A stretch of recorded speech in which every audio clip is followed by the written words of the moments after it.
दोस्तों और साथियों, अस्सलाम वालेकुम। हम रोक सकते हैं इस जुल्म को, इस जबर को। हम ख़त्म कर सकते हैं इस फरसुदा निज़ाम को। हम आज़ाद कर सकते हैं अपने मुल्क को। हम एक खुशहाल, खुददार, इज़्ज़तदार पाकिस्तान दे सकते हैं अपने आने वाली नस्लों को, अगर हम खड़े हो जाए जुल्म के ख़िलाफ़, अगर हम आवाज़ उठाए जबर के ख़िलाफ़, और हम उन कुव्वतों के सामने खड़े हो जाए जो इस मुल्क को ग़ुलाम रखना चाहता है, तो यकीनन हम अपनी बुज़ुर्गों का दिया हुआ मुल्क इन ज़ालिमों जाबरों से, जो बैनुल अक़वामी कुव्वतों के एजेंट से, इनसे बचा सकता है। अल्लाह ने हमें मौका दिया है। 8 फरवरी को हमने निकलना है घरों से, और कराची में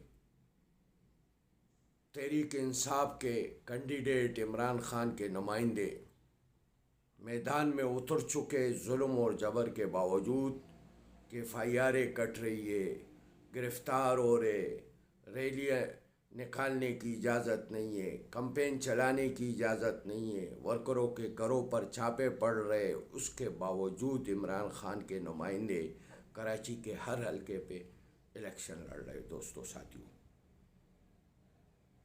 भला चीना गया, हमें इंतखाबी निशान दिए गए, हम आज़ाद नहीं हैं। एक और प्रोपेगंडा तहरीक इंसाफ के ख़िलाफ़ हो रहे कि ये आज़ाद है। हम आज़ाद नहीं हैं। हम पाबंद हैं इमरान खान के, हमारे कैंडिडेट पाबंद है इमरान खान के, हमारे कैंडिडेट पाबंद है अपनी पार्टी तहरीक इंसाफ की। हम आज़ाद नहीं हैं। हम तहरीक इंसाफ के नुमाइंदे हैं, हम तहरीक इंसाफ के कैंडिडेट हैं। हम इस जुल्म और जबर के बावजूद आज भी इलेक्शन में हिस्सा ले रहे हैं और मैदान में उतरे हुए हैं। ये तमाम उन सियासी पार्टियों को एक पैगाम देना चाहता हूँ जो कहते हैं कि तहरीक इंसाफ के कैंडिडेट नहीं है, ये आज़ाद है। तो जहन नशीन कर ले कि ये तहरीक इंसाफ के कैंडिडेट है। और ख़ास तौर पर जमात इस्लामी को बहुत तकलीफ़ हो रही है, हाफिज़ नईम को बहुत तकलीफ़ हो रही है। जगह जगह एक ही नुक्ता लेके खड़ा हुआ है, अपना मंशूर, अपना प्रोग्राम, अपना नज़रिया देने के बजाय तहरीक इंसाफ को तनकीद का निशाना बना रहे कि ये आज़ाद है। आप किसके एजेंडे पे काम कर रहे हो?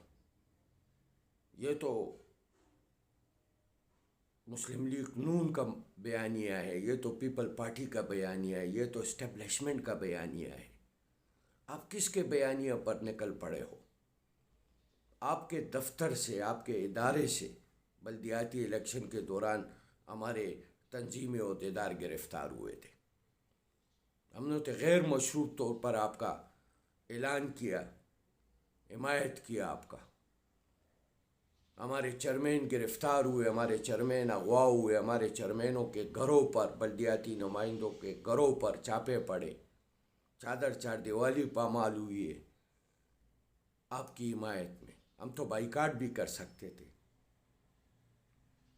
इलेक्शन से, बल्दियाती सिटी नाज़म के इलेक्शन से हम बाइकाट भी कर सकते थे, लेकिन हमने आपको बेहतर समझा, आपकी हिमायत की और गैर मशरूत तौर पर आपकी हिमायत की। उसका हमें नुकसान उठाना पड़ा इस शहर में। किसके बयानी पर आप काम कर रहे हो कि जी तहरीक इंसाफ के नुमाइंदे आज़ाद हैं, ये कहीं भी बिक जाएंगे? तहरीक इंसाफ का माल बेकाऊ माल नहीं है हाफिज़ नईम साहब।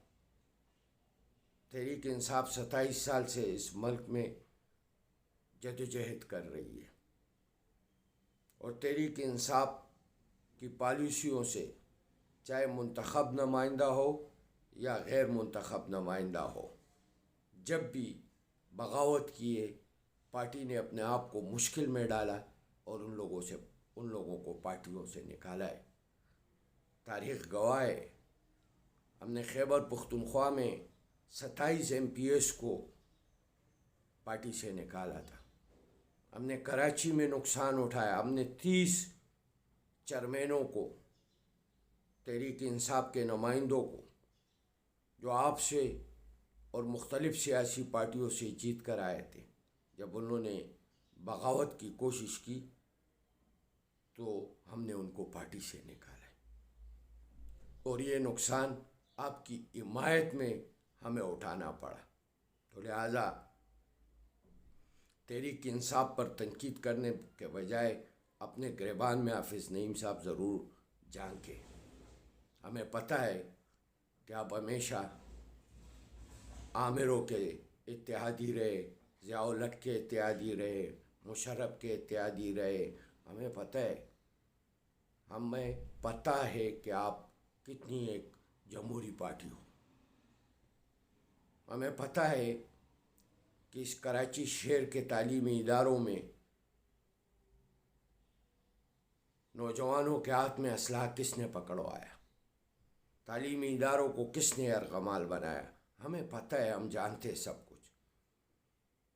तो लिहाजा किसी साजिशी मंसूबे का हिस्सा आप ना बने। हमें शहर के हवाले से बहुत कुछ जानते हैं, हम बहुत कुछ कह सकते हैं। दोस्तों और साथियों, इस साजिशी मंसूबों को नज़रअंदाज करते हुए मैं कराची के नौजवानों से, कराची के बुज़ुर्गों से, कराची की माँ बहनों से अपील करूँगा कि 8 फरवरी आप लोगों ने घरों से निकलना है और तहरीक इंसाफ के हक़ में आपने फ़ैसला करना है। तहरीक इंसाफ के हक़ में फ़ैसले करने का मकसद ये है कि एक आज़ाद, खुददार, खुद मुख्तियार और इज़्ज़तदार पाकिस्तान के हक़ में फ़ैसला करना है। बहुत शुक्रिया दोस्तों और साथियों।